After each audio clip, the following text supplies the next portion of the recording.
The Plaza Hotel, New York. Alexander Sterling had 3 seconds to make a choice that would change everything. Victoria, his ex who'd left him for his business partner, was walking toward him in the golden corridor. Without thinking, he pulled the nearest woman into his arms, a maid in a black uniform pushing a cleaning cart. "Please, just play along," he whispered desperately. The woman, Emma Brooks, froze in shock, but didn't pull away. What Alexander didn't know was that Victoria had stopped dead in her tracks, watching from behind as the billionaire she'd thrown away held a simple maid like she was the most precious thing in the world. Emma's voice, when she finally spoke, was honey and steel. "Hello, darling. I was wondering when you'd find me." Victoria's gasp echoed through the corridor. The maid she'd pushed past rudely just minutes ago was in Alexander's arms, and the way he looked at her, like she was his salvation, was something Victoria had never seen in their 5 years together. Manhattan glittered like a jewel box spilled across black velvet, its towers reaching toward a December sky heavy with the promise of snow. The Plaza Hotel stood as it had for over a century, a monument to old money and new scandals, hosting the Whitmore Foundation's annual charity gala. That event, where Wall Street pretended to care about Main Street over champagne that cost more than most people's rent. Emma Brooks wasn't supposed to be there. Not as a guest, anyway. She was covering for her friend Maria, who'd called in sick at the last minute, begging Emma to take her shift. $500 for one night of serving drinks to people who wouldn't remember her face 5 seconds after she'd served them. Money she desperately needed for her mother's medical bills and the mountain of student loans that her literature PhD hadn't helped her pay off. At 28, Emma had learned that dreams were expensive in New York, and dignity was a luxury she could no longer afford. The maid's uniform felt like surrender. Black polyester that marked her as invisible. Someone who existed only to clean up after people who'd never had to clean up after themselves. 3 years ago, she'd been defending her dissertation at Columbia. Now she was pushing a cart through marble corridors, her hands that once turned ancient manuscript pages now clutching industrial cleaning supplies. The Oak Room had been transformed into a winter wonderland of crystal and white roses, every surface reflecting wealth that could solve all her problems with pocket change. Emma maneuvered her cart carefully, staying in the shadows, becoming one with the wallpaper as she'd learned to do in 6 months of service work, the invisible woman with the Columbia education and the broken dreams. Alexander Sterling stood near the bar, his 6'3" frame commanding attention even in stillness. At 35, he was everything the financial magazines loved to profile. Self-made billionaire, tech innovator, the man who'd built Sterling Dynamics from a garage startup to a Fortune 500 company. His dark hair was slightly too long for Wall Street standards, his gray eyes the color of storm clouds over the Atlantic, and his presence filled rooms the way thunder fills the sky, impossible to ignore. But tonight, something was different. Tonight, he looked tired beneath the perfect facade, his shoulders carrying weight that had nothing to do with his company's latest acquisition. 6 months since Victoria had left him for James, his former best friend and business partner.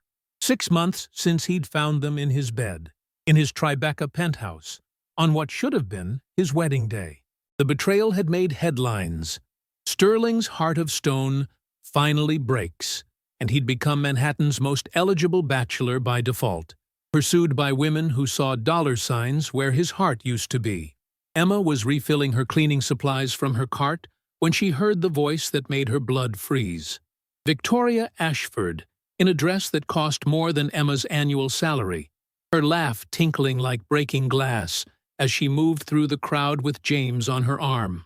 A couple who'd destroyed a man and made a fortune doing it, having convinced half of Sterling's board to back their competing firm. Emma had read about it, of course. Everyone in New York had. The scandal had been delicious fodder for the tabloids. But seeing Victoria in person, platinum blonde, surgically perfected, radiating the kind of confidence that came from never having been told no, made Emma's stomach turn. This was the woman who'd had everything and thrown it away for more. The moment Alexander saw Victoria, his entire body changed. The easy confidence disappeared, replaced by something raw and wounded. He set down his whiskey with excessive care, his jaw clenching as Victoria's eyes found his across the room. That smile, predatory, triumphant, spread across her face as she began walking toward him, dragging James along like a trophy. Emma watched it all unfold from behind her cart, watched Alexander look around for an escape route, watched him realize he was trapped between Victoria's approach and the wall of windows behind him, watched him make a decision that would change both their lives. He moved toward her with purpose, this billionaire in his $10,000 tuxedo, approaching a maid with her cleaning cart. Emma's first instinct was to apologize, to move out of his way, to disappear as she'd been trained to do. But then his hands were on her arms, gentle but desperate, and his voice was in her ear, low and urgent. The words were simple, but his eyes, God, his eyes were drowning. Emma had never seen someone look so lost while standing so tall. She could have pulled away, could have maintained the professional boundary, could have done what any sensible person would do. Instead, she found herself melting into his embrace, her body fitting against his like they'd done this 1,000 times before. Alexander inhaled sharply when she spoke, the words coming from somewhere deep and instinctive. Her voice transformed from the careful neutrality of service to something warm and intimate, selling the lie with a conviction that surprised them both. His arms tightened around her, and Emma felt the tremor that ran through him. Relief, gratitude, and something else, something that made her heart race. Victoria stopped 5 feet away, her perfect face contorting in shock. James, ever the coward, hung back. But Victoria had never met a confrontation she didn't enjoy. Her voice cut through the ambient party noise like a scalpel. The conversation that followed was a masterpiece of barely veiled cruelty and unexpected reversals. Victoria's condescension toward the help who dared to touch what she'd discarded. Alexander's protective positioning of his body between Victoria and Emma. And Emma herself, finding a spine she didn't know she had. Her voice steady as she played a role that felt dangerously natural. When Victoria demanded to know who she was, Emma smiled with a serenity she didn't feel and said she was exactly who she appeared to be. Someone who saw Alexander's worth beyond his net worth. The implication hung in the air like perfume, that Victoria, for all her beauty and breeding, had been too blind to see what a maid could see clearly. Alexander played along with an improvisation that was either genius or insanity. He introduced Emma as someone he'd been seeing quietly, someone who understood him without needing his credit cards. His hand found hers, and the way their fingers interlaced, natural, familiar, made the lie look like truth. But the moment that stopped the room happened next. Alexander turned to Emma, his gray eyes dark with something that wasn't entirely performance, and said words that would echo through Manhattan's gossip mills for months. You know what? I'm tired of hiding this. Tired of pretending that what we have isn't real. And then, in front of Victoria, in front of James, in front of New York's elite, Alexander Sterling kissed the maid. It wasn't a society peck or a photo-op brush of lips. It was hunger and desperation, salvation and damnation. His hand cradled her face like she was made of spun glass, his other arm pulling her against him as if he could absorb her into his skin. Emma's world tilted, reduced to the taste of whiskey on his lips, the scent of his cologne, something dark and expensive, and the impossible reality that she was kissing a billionaire in front of people who wouldn't acknowledge her existence. When they broke apart, the Oak Room was silent, except for the sound of Victoria's sharp intake of breath. Emma's lips were swollen. Her careful bun had come undone, and she looked thoroughly, unmistakably kissed. Alexander kept her close, his thumb stroking her cheek as he looked at her like she'd just saved his life, which In a way, she had.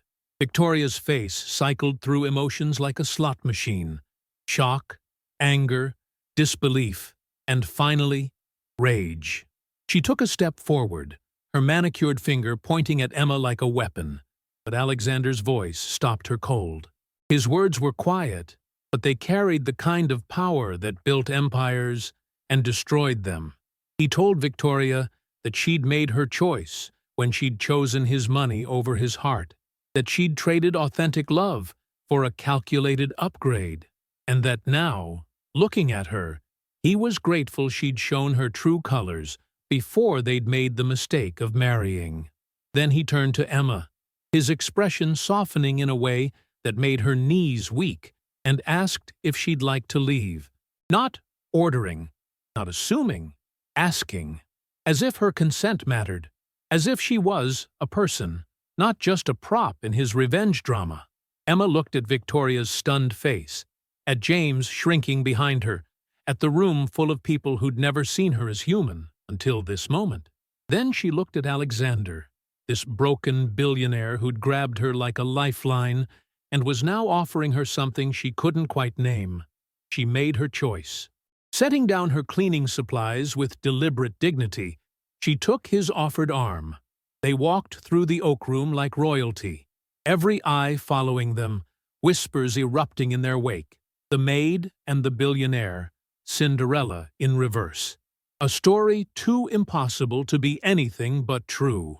In the elevator, away from prying eyes, Alexander finally released her. He leaned against the wall, running his hands through his hair, the perfect facade crumbling.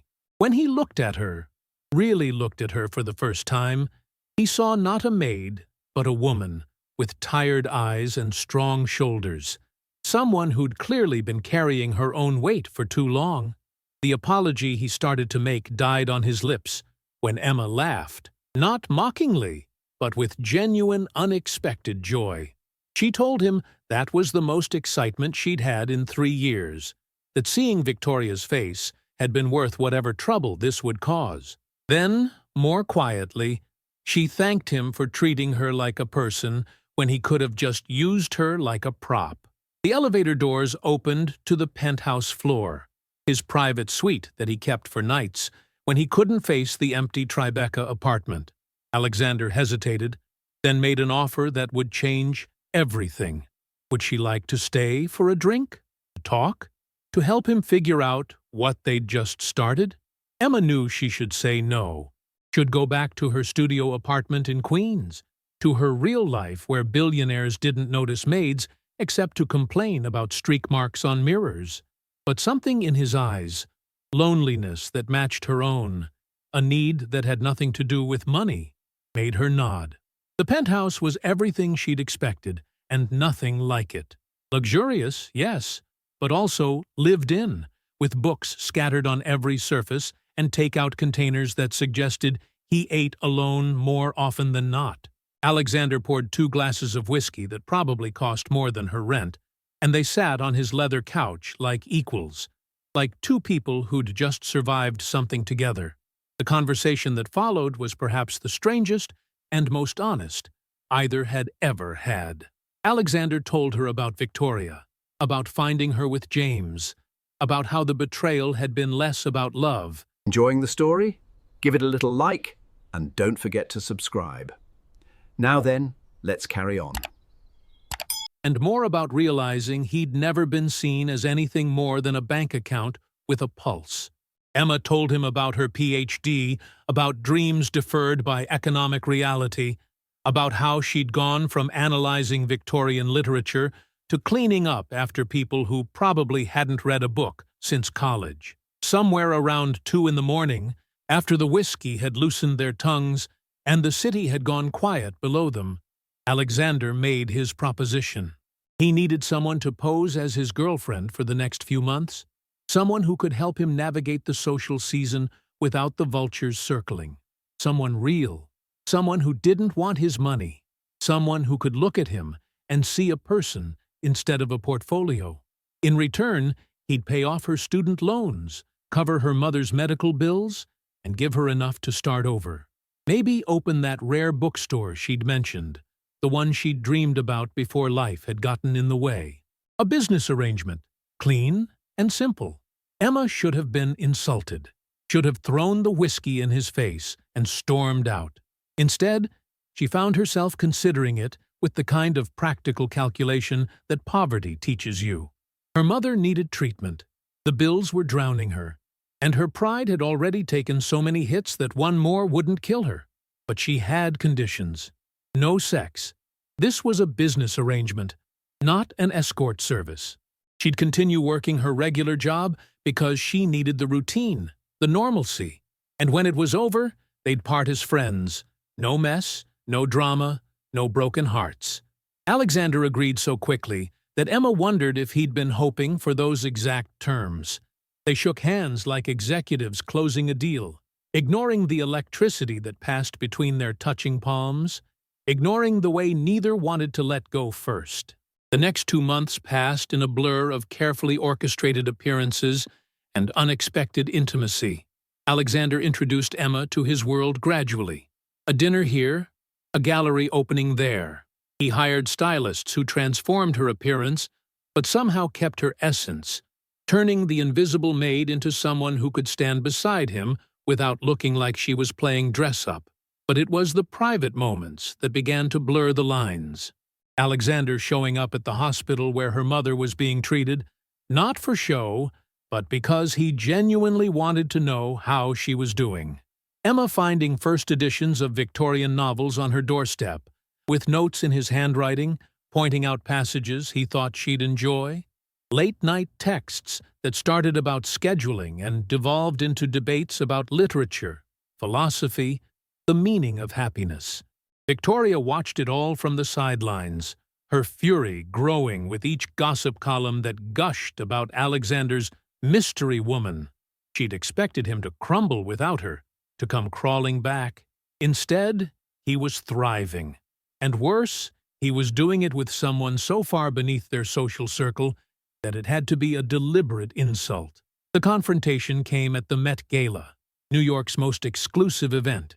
Emma wore a vintage Dior that Alexander had chosen himself, her hair swept up to reveal the diamond earrings he'd insisted weren't too much. She felt like an imposter until Alexander whispered in her ear that she was the only real thing in a room full of facades. Victoria cornered Emma in the ladies' room, her perfect face twisted with rage. The words that followed were poisonous.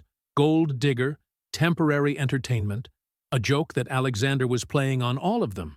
Emma stood there, taking it all, until Victoria made the mistake of mentioning her mother's illness, suggesting that Emma was prostituting herself for medical bills. The slap echoed off the marble walls. Emma's hand stung, Victoria's cheek bloomed red, and for a moment, both women just stared at each other. Then Emma spoke, her voice quiet but fierce, telling Victoria that the difference between them wasn't money or breeding or beauty. It was that Emma knew Alexander's favorite book, his mother's maiden name, the nightmare that woke him at 3 a.m. She knew him, while Victoria had only known his bank balance. When she returned to the gala, Alexander took one look at her face and knew something had happened. Without asking, without demanding explanations, he simply took her hand and led her out of the museum, leaving New York's elite to gossip in their wake. In the limo, Emma finally broke. The tears came in waves, months of stress, of pretending, of falling in love when she'd promised herself she wouldn't. Alexander held her while she cried, his own walls finally crumbling as he whispered truths he'd never meant to say. The admission came simultaneously, two people saying, "I love you," at the same moment, then laughing at the absurdity of it. They'd been so careful, so professional, so determined to keep it business. But somewhere between fake dates and real conversations, between performed kisses and genuine care, they'd fallen completely, irrevocably in love. They made love that night with the desperation of people who knew this couldn't last. Every touch was a goodbye, every kiss an apology for the inevitable end. When dawn broke over Manhattan, they lay entwined in Alexander's bed, both awake but pretending to sleep, neither wanting to face what came next. The decision to make it real should have been simple, but Emma knew better. She'd seen what his world had done to Victoria, turned her from a middle-class lawyer into someone who measured worth in net worth. She loved Alexander too much to let that happen to her, too much to become another cautionary tale about what money does to love. So she left, a note on his pillow, her rental dress hanging in his closet, the diamond earrings on his nightstand. She went back to her life, to her maid's uniform, to her invisible existence. The money he'd already given her had saved her mother, and that was enough. It had to be enough. Alexander Sterling had built an empire on not taking no for an answer, but Emma's departure left him paralyzed. For 3 weeks, he respected her choice, threw himself into work, and pretended that the hole in his chest wasn't killing him. But when he found himself standing in the cleaning supplies aisle of a store at 2 a.m., holding industrial glass cleaner and crying, he knew he had to act. The plan was either brilliant or insane. He bought the hotel where Emma worked, not just a share, the whole thing. Then he implemented new policies, full health care for all employees, tuition reimbursement programs, profit sharing. He didn't announce it, didn't make it about him. But he made sure Emma would hear about it through the employee newsletter. She did more than hear about it. She marched into his office. He'd made sure to be there when he knew she was working, in her maid's uniform, pushing her cart like a weapon. The accusations flew. He couldn't just buy her, couldn't fix everything with money, couldn't understand that she'd left to save them both. Alexander let her rage, then quietly showed her something else he'd bought, the rare bookstore in the village she'd dreamed about. Not for her, he'd learned that lesson, but to preserve it, to keep it from being turned into another chain coffee shop. He'd hired 3 PhD students to run it, all literature majors who couldn't find teaching jobs. One position was still open, if she knew anyone qualified. The gesture broke something in Emma. This wasn't about buying her or showing off. This was Alexander seeing her dreams and making space for them in the world, whether she was with him or not. It was love in action, not demanding anything in return. The truth came out through Victoria, of all people. Furious at being replaced by a maid, she'd hired investigators to dig into Emma's past. But what she found and leaked to the press wasn't what she expected. Emma Brooks wasn't just some struggling academic. She was the daughter of David Brooks, the whistleblower who'd exposed massive fraud at a major bank and been destroyed for it. Her family had lost everything doing the right thing, and Emma had spent years rebuilding from nothing. The story reframed everything. The billionaire hadn't saved the poor maid. He'd recognized a woman who understood that integrity was worth more than money because she'd seen her father prove it. Alexander's choice of Emma wasn't a downgrade from Victoria. It was an upgrade to someone who knew the true cost of honesty. The media frenzy was intense, but this time Emma didn't run. She stood beside Alexander at the press conference where he announced his new initiative, a foundation for whistleblowers and their families, funded with $1 billion of his own money. He named it after her father. When the questions turned personal, asking if they were really together, or if it had all been a publicity stunt, Emma took the microphone. She told the truth, all of it. The fake beginning, the real feelings, the fear that had made her run. She said that love wasn't about grand gestures or perfect moments. It was about seeing someone's broken pieces and choosing to stay anyway. Then, in front of the cameras, in front of the world, Emma Brooks kissed Alexander Sterling. Not for show, not for revenge, but because she loved him and was tired of pretending otherwise. Epilogue. 5 years later, the bookstore in the village was packed for Emma's book launch. From Mop to Manuscript, a love story, was already a bestseller. The true story of how a maid and a billionaire had found each other through lies and learned to love through truth. Alexander stood in the back, holding their 3-year-old daughter, who had her mother's eyes and her father's stubborn chin. Victoria had married James, divorced him 2 years later when he'd cheated with his secretary, and was now living in Los Angeles, trying to rebrand as a wellness influencer. She'd sent flowers for the book launch, white roses with a card that said simply, "You won." But Emma hadn't won anything she hadn't earned.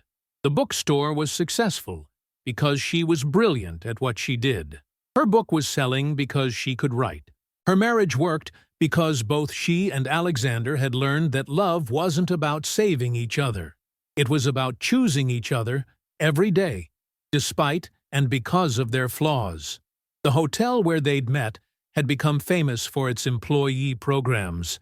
The Oak Room had a plaque now, small and discreet, marking the spot where Alexander Sterling had kissed a maid and started a revolution in how the hospitality industry treated its workers. Emma still had her maid's uniform, hanging in their closet next to Alexander's first tuxedo, reminders of who they'd been when they'd found each other. Their daughter toddled over to Emma, arms raised for a hug. As Emma lifted her, Alexander joined them, his arms wrapping around both his girls. A photographer captured the moment, the billionaire, the author, and their child. A family built on the strange foundation of a desperate embrace between strangers who'd recognized each other's loneliness. The photo would later go viral with the caption, "Sometimes the best love stories start with the worst lies." But Emma and Alexander knew better. The best love stories start when two broken people decide to be whole together. Everything else, the lies, the truth, the money, the lack of it, was just scenery. The only thing that mattered was the choice to hold on, even when letting go would have been easier. Outside, Manhattan glittered in the twilight, unaware that in a small bookstore, surrounded by stories of love and loss, the most impossible love story of all was still being written, one true moment at a time. If this story captured your heart, leave a like to support stories where love transcends social boundaries. Comment with the moment that touched you most deeply. Share with those who need to believe that true love sees beyond status. Subscribe for more stories that prove second chances can change everything. Remember, sometimes love comes dressed as deception. Sometimes a desperate embrace becomes the safest harbor. And sometimes, pretending to love someone is the first step to loving them truly. Have you ever had a fake moment turn into something real? Tell us in the comments.